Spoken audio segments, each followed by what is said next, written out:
साथियों, आज की इस वीडियो में हम पीठासीन अधिकारी द्वारा भरी जाने वाली 16 बिंदु रिपोर्ट को देखेंगे। तो ये 16 बिंदु रिपोर्ट का एक प्रोफार्मा है। इसमें सबसे ऊपर लिखा है अनुलग्नक 13। पीठासीन अधिकारियों द्वारा निर्वाचन क्षेत्र के प्रेक्षक रिटर्निंग ऑफिसर को प्रस्तुत किए जाने वाली अतिरिक्त रिपोर्ट का प्रपत्र। तो इसमें सबसे पहला बिंदु है मतदान केंद्र क्रमांक। तो आपको अपने मतदान केंद्र का क्रमांक लिखना है। जैसे हमने लिखा है 20XYZ। सेकंड पॉइंट है CPF की नियुक्ति। CPF मतलब सेंट्रल पुलिस फोर्स। अगर आपके यहाँ सेंट्रल पुलिस फोर्स की नियुक्ति है तो आप हाँ लिखेंगे, अगर नहीं है तो आप यहाँ पर नहीं लिखेंगे। थर्ड पॉइंट है माइक्रो प्रेक्षक की नियुक्ति। अगर आपके यहाँ माइक्रो ऑब्जर्वर की नियुक्ति है तो आप यहाँ पर हाँ लिखेंगे, अदरवाइज नो लिखेंगे। नेक्स्ट पॉइंट है वीडियो कैमरा व्यवस्था। अगर आपके बूथ पर वीडियो कैमरे की व्यवस्था है तो आप यहाँ पर हाँ लिखेंगे, अदरवाइज नो। कुल मतदाता, तो आपको निर्वाचक नामावली से देखकर कुल मतदाताओं की संख्या यहाँ पर लिखनी है।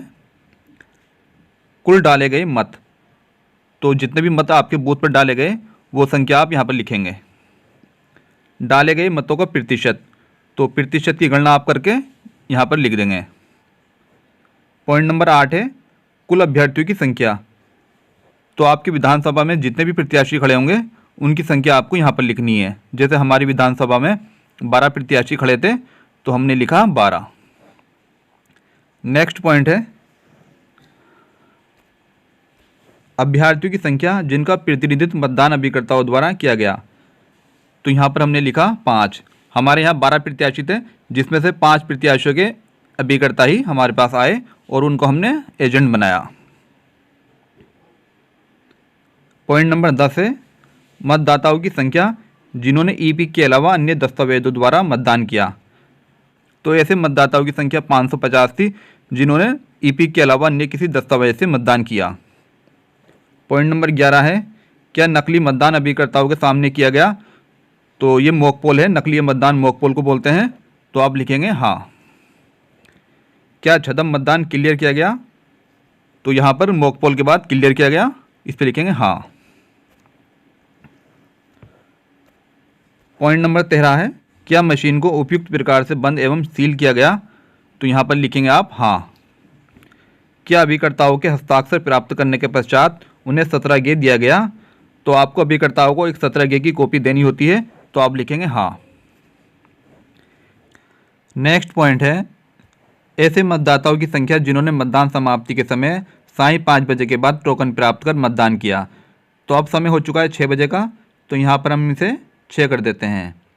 तो अगर 6 बजे तक आपके यहाँ मतदान पूरा हो गया था तो आप यहाँ पर लिख देंगे नील।